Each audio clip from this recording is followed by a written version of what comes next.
Hi folks, Frank Connors again, your author of Speaking Frankly and Stones and Stories. And tonight we're reading from a very remote and special location. Silas and I are in New Hampshire. Where I'm sitting, I can see Mount Shakora, and it's called Palmer's Camp, a special place for our family for a long, long, long time. And this story is about another special occasion. It's called Not Just Another Summer Hike. We'd just finished supper, and we're chatting our way through the pleasant summer evening when, "Hey," says I, "wouldn't this be a great time for us to start our summer trail challenge?" I got an immediate groan from Jane, a sarcastic eye roll from Beth, and a flat refusal from Robert. "I'm going with a college buddy for a beer and a chance to count fireflies," Robert said, obviously delighted to have an excuse to avoid any suggestion from me. Only Jen, our precious, wonderful, adventurous cousin, hinted that she might be willing. "But isn't it too late?" someone asked. "Won't there be bugs?" said another. "Do we know where the trail is?" Everyone wanted to know. I answered every doubt as quickly and positively as I could, and 5 minutes later the girls and I were packed into Beth's brand new Volkswagen and rolling down Route 24 towards Harpswell. "Go ahead, Robert," said I'm thinking. "Count your silly little butterflies. We're headed for Harpswell's Cliff Trail in a summer romp." Yes, it was 5 after 8, and sunset was 8:19.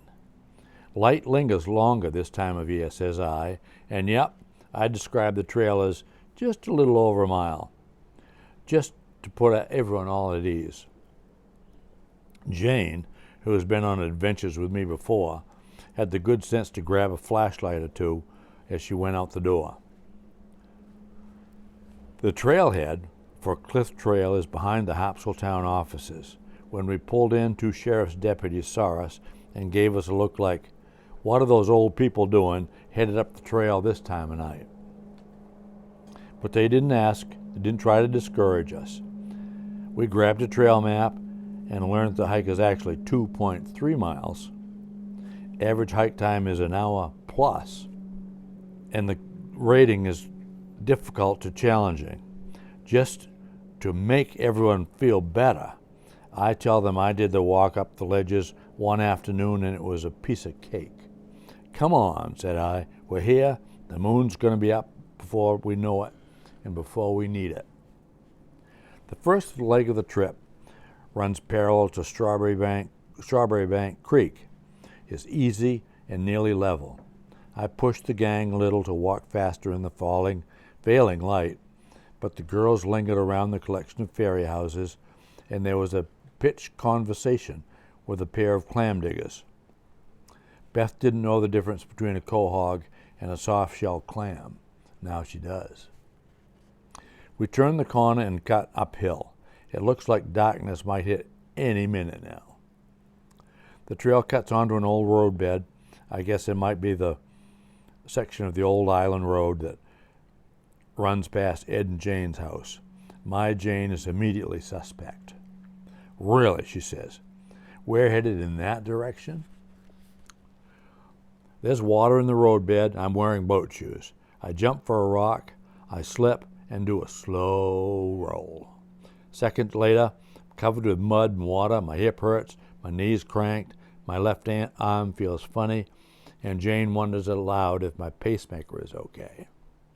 "At least I didn't hit my head," I said, and Jane mutters something about it might have been just a little bit better if.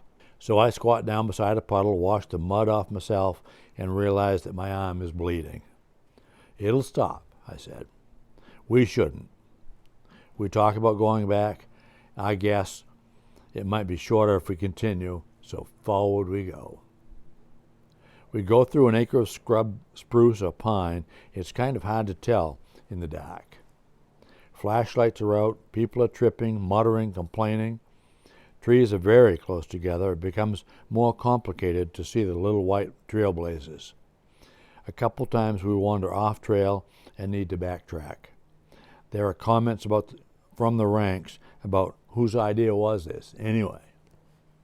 At the crest of the cliff trail, we break out onto the first dramatic ledge outcropping and the one with the dramatic 50-foot drop down to Long Reach.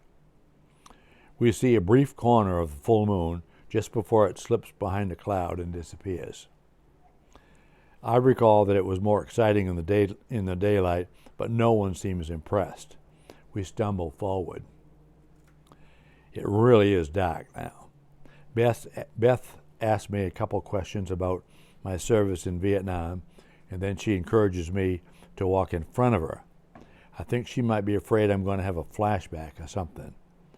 All I told her was it really was dark over there, much darker than this. She didn't seem that impressed. We hear a noise off trail. A raccoon? A skunk? Maybe a deer? We see nothing with our flashlights, maybe because the batteries are starting to fade.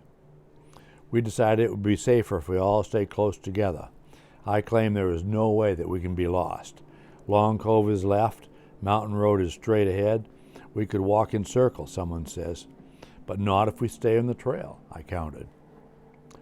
10 long minutes later, we see a light through the trees. Salvation, somebody yelled. Maybe it's appropriate that when we broke out of the woods, we were right behind the Harpswell Recycling Center. Right about then, we all felt pretty well used up and recycled. We made it to the car. There was a brief discussion about making me walk home because I was still covered with mud and blood, and of course, Beth's new car's interior was immaculate white leather. Luckily, there was a blanket in the trunk. I got the ride I was hoping for.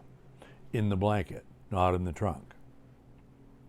Back at the house, Jane told me to hose myself off.